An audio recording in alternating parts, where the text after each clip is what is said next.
leyes lógicas. Las tautologías, bien, son aquellas proposiciones que son siempre verdaderas. ¿Se acuerdan que la tablita nos daba toda verdadera? Las tablitas de verdad. Se lo llama tautología o ley lógica. Y una tautología se puede expresar de esta forma, fíjense, como P o no P. ¿Qué quiere decir P o no P? Es simple, porque es como decir algo pasa o no pasa, ¿verdad? O sea, o está lloviendo o no está lloviendo. Entonces, siempre va a ser verdad porque voy a acertar alguna de las dos, porque estoy dando el condicional o. Mientras que la contradicción es el y. Es decir, si yo digo, chicos, hoy llueve y no llueve, ¿ustedes qué me van a decir? No, profe, hay algo que no está diciendo bien, porque las dos cosas al mismo tiempo no pueden estar pasando porque son opuestas. Entonces la tautología o la ley lógica es aquella que tiene una tabla de verdad verdadero. Ustedes si hacen la tabla de verdad de esto, les va a dar todo verdadero.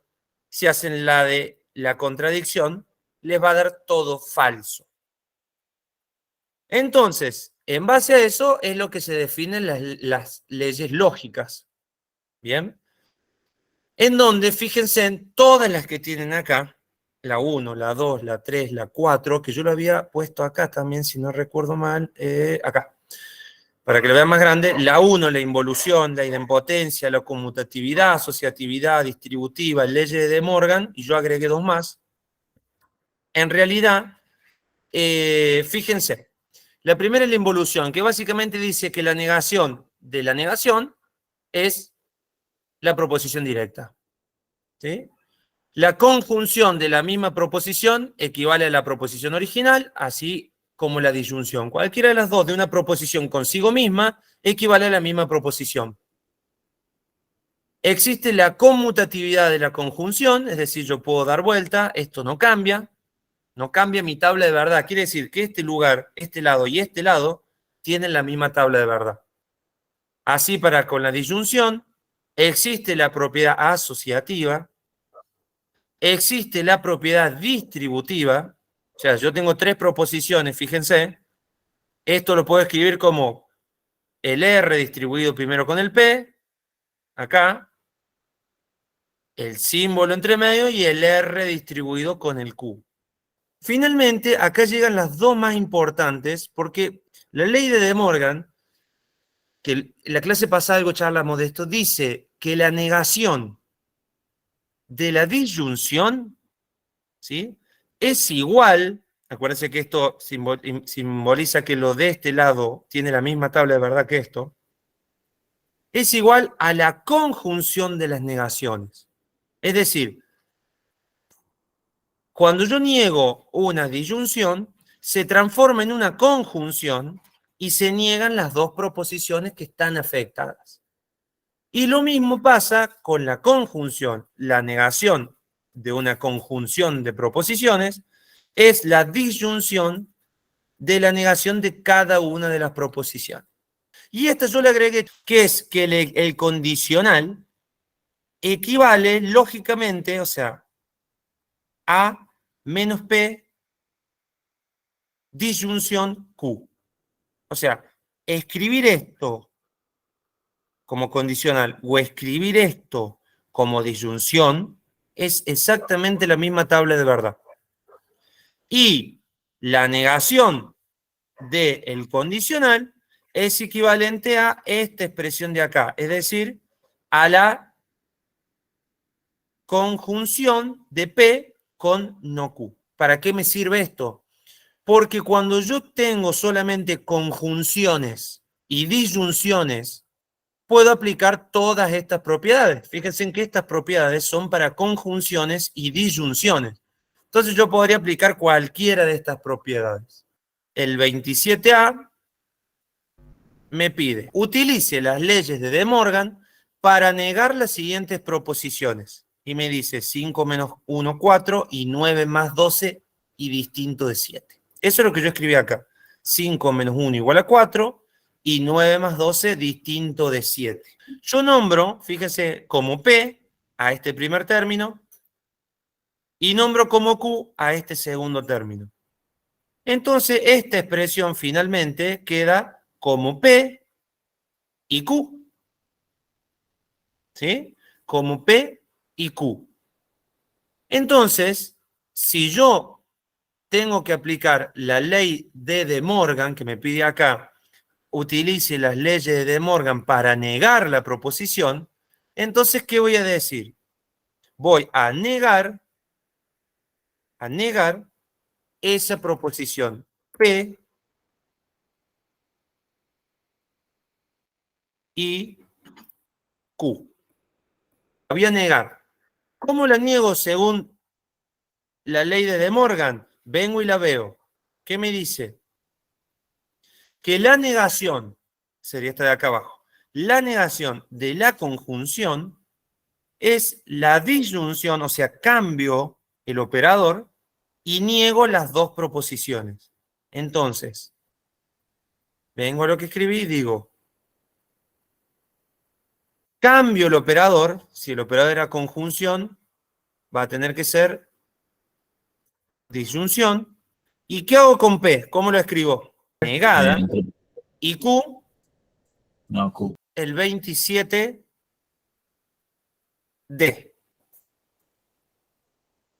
¿Qué dice? No es verano y hace calor. Esto debe haberle quedado así y esto así. Para ustedes, cuando tengan que expresar un condicional, ¿sí? Y yo les pida un condicional que exprese lo mismo, básicamente tenemos esto, miren. Fíjense, tenemos, si yo tengo P, entonces Q, tengo 4 maneras de asociar estos P y Q. La primera es la directa, que donde lo tengo escrito de esta forma, P entonces Q.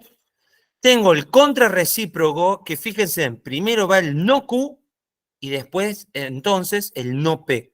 No solo que cambian de lugar, sino que se niegan las dos. Sin embargo, esta expresión, o sea, el contrarrecíproco, es igual, o sea, tiene la misma tabla de verdad que el directo. Si yo lo tengo demostrado acá abajo, fíjense, acá en verde yo tengo el P entonces Q. Después de haber definido las tablitas, ¿sí? Fíjense que hice P, no P, Q y no Q. Y después digo, bueno, el condicional, la tablita, me da verdadero, falso, verdadero, verdadero, ¿sí? El contrarrecíproco, miren cómo me da. Verdadero, falso, verdadero, verdadero. ¿Qué pasa con esta tabla y esta tabla? ¿Cómo son?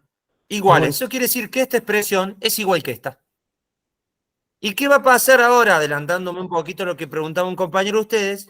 La recíproca que se llama, que consiste básicamente en cambiar Q por P, fíjense, Q pasa como antecedente y P como consecuente, es lógicamente equivalente a, ¿cómo va a ser esto ahora? La contraria, es decir, negar P, el primer término va negado, y el Q también va negado. Se dan cuenta que son como las 4 combinaciones que puedo tener. Si me voy entonces a la recíproca, Q entonces P, miren cómo me da. Verdadero, verdadero, falso, verdadero. Y la contraria, o sea, la menos P, entonces menos Q, fíjense cómo me da. Verdadero, verdadero, falso, verdadero. ¿Cómo son estas dos tablas? Iguales. Eso quiere decir que este lado equivale lo mismo a que este lado. Son exactamente iguales. Si yo lo tuviera que expresar como una idea, diría, a ver, vamos a inventar. Si llueve, o sea, si llueve, entonces está nublado. ¿Sí? O sea, si P, entonces Q. ¿Cómo diría equivalentemente lo mismo? Si no está nublado, entonces no llueve. Bueno, entonces ustedes lo que van a hacer ahora es, de la actividad 30, me tienen que dar, justamente, yo les doy la directa, ustedes me tienen que escribir la recíproca, la contraria y la contrarrecíproca. Entonces, fíjense, si P equivale a 4 menor que 6, Q equivale a 9 mayor que 12, ¿estamos de acuerdo? No P será, fíjense lo que dijimos de los signos, va a ser 4 mayor o igual a 6, y no Q va a ser 9 menor o igual a 12. ¿Cómo escribirían la contraria? Sería 4 mayor o igual a 6. Entonces, ¿está bien? Entonces, sí, Muy bien. 9 menor o igual a 12. Excelente. Excelente. Eso. Este sería no P y este sería no Q. Y así deberían sacar la recíproca y la contrarrecíproca. Y por último, que acá llegamos como el gran desarrollo de todo. Con todas estas equivalencias, porque recuerden que lo único que venimos viendo hasta ahora, sacando cuantificadores, pero de leyes lógicas, lo único que vimos son equivalencias. Es decir, esto equivale a esto, la ley de involución equivale a esto, la ley de De Morgan, esto equivale a esto, esto equivale a esto. La directa equivale a la contrarrecíproca, todo. ¿Para qué veo tantas igualdades lógicas? Para, como les dije a ustedes, reducir expresiones. ¿Cómo reduzco las expresiones? Simple. Vamos a ir al caso del 35E. ¿Bien? Dice, haciendo uso de las leyes lógicas, todas las que aprendimos, pero básicamente son estas. La involución, ley de potencia, todas las que están ahí. Asociativa y distributiva, ley de De Morgan, y yo les agregué, ¿se acuerdan? Estas dos. Las leyes lógicas del condicional. Entonces, usando toda esta equivalencia, yo tengo que simplificar una expresión. La expresión es esta. Dice Q o Q entonces P y P. ¿Qué pasa? ¿Qué les dije yo? Que las propiedades están todas expresadas en función de la conjunción y de la disyunción. ¿Sí? Todas las que vimos acá arriba, fíjense. Están todas expresadas en función de la conjunción y la disyunción. Pero acá tengo un condicional. Entonces, ¿qué tengo que hacer lo primero? Convertir los condicionales a sus equivalentes en conjunciones o disyunciones. ¿Y cómo lo hago eso? Con esta propiedad que yo le agregué acá. ¿Por qué? Porque esto me convierte un condicional en este caso un O. Y en este caso un condicional en un I. Entonces, ¿qué deberá hacer? Convertir esto primero, que está entre paréntesis y que tiene un condicional, a su equivalente conjunción-disyunción. Si yo miro, esta expresión equivale a la primera. Olvídense del orden que está. Entonces, como equivale a la primera, esto equivale a decir negar el primer término, poner un O y escribir el segundo término como está. Es decir, negar el primer término, poner un O y escribir el segundo término como está. Bueno, listo. Ya me saqué todos los condicionales, ¿está bien? Ahora lo único que tengo son conjunciones y disyunciones.